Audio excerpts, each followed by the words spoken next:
Between having a job and having a TV, many Americans miss out on having a life.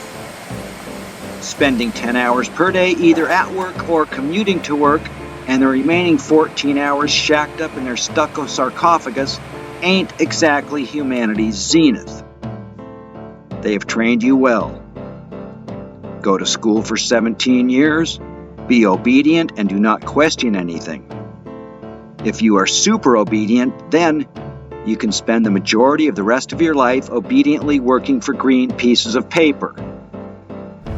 But being obediently regulated to such levels enable little freedom, passion, or creativity. This leads to a damaged spirit as deeper connections become difficult. Time for friends and family is minimized. Parents pay others to care for their children, and you barely know your spouse and children. All you know is how to obediently earn money from your job and how to consume. Wouldn't it be preferable seeing your fellow man pursuing their passions versus unnecessarily laboring? Wouldn't you prefer engaging in enriching and sustainable behavior versus unnecessarily consuming and polluting? Instead, pursue goals that are not about the acquisition of things.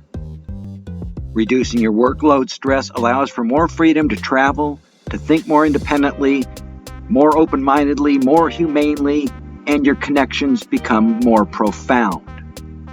You cannot spend your way to happiness, so focus on your heart and soul. All of this consumerism is meaningless. Time is the true currency in life. Some choose to sacrifice their health, relationships, and time in pursuit of financial success.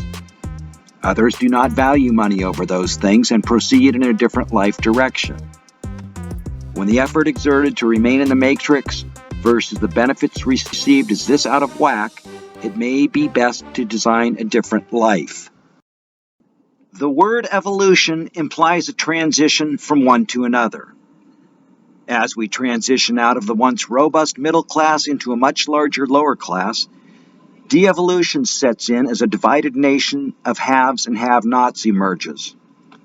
Make no mistake, the elites have a deep understanding of human psychology, behavior modification, and manipulation principles.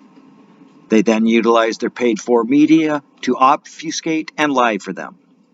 This is the purpose of their invented distractions of race divisions, controlling the narrative on TV news, Kardashian gossip, 24-hour brain-dead sports programming, and constant fear-mongering.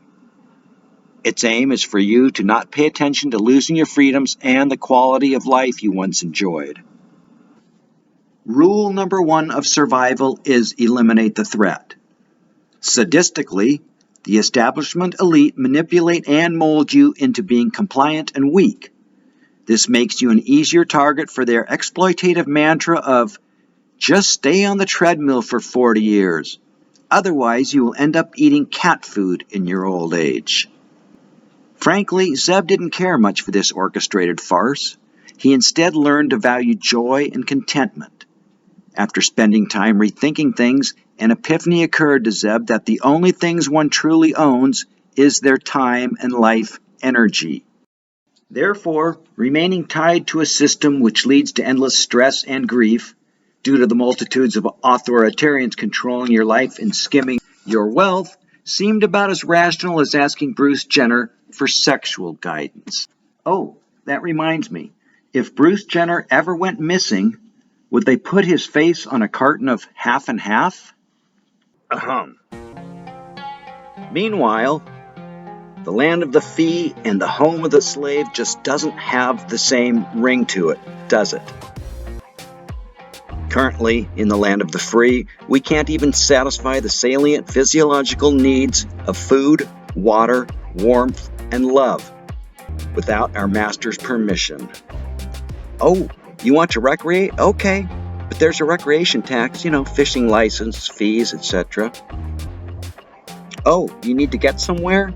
Don't forget about the transportation tax, driver's license, tolls, gasoline taxes, etc. Oops, you fell in love? Yep, there's a love tax waiting for you. Marriage license, fees, etc. What? You want a roof over your head? Yes, there's a shelter tax, property taxes, etc. Oh no, don't tell me you want to stay alive. Oh yeah, there's a being alive tax, health insurance, food and beverage taxes, etc. This Stalinistic deprivation of freedom becomes forced labor and, by definition, unjust servility. You dictate your own value in this life. I happen to believe submission and obedience are lousy ways to live. Check the mic and make sure it sound right, boys. Yep, some are tired of the establishment's tethering its citizens to government so as to ensure permission to live. Fees can be extorted. I say right on.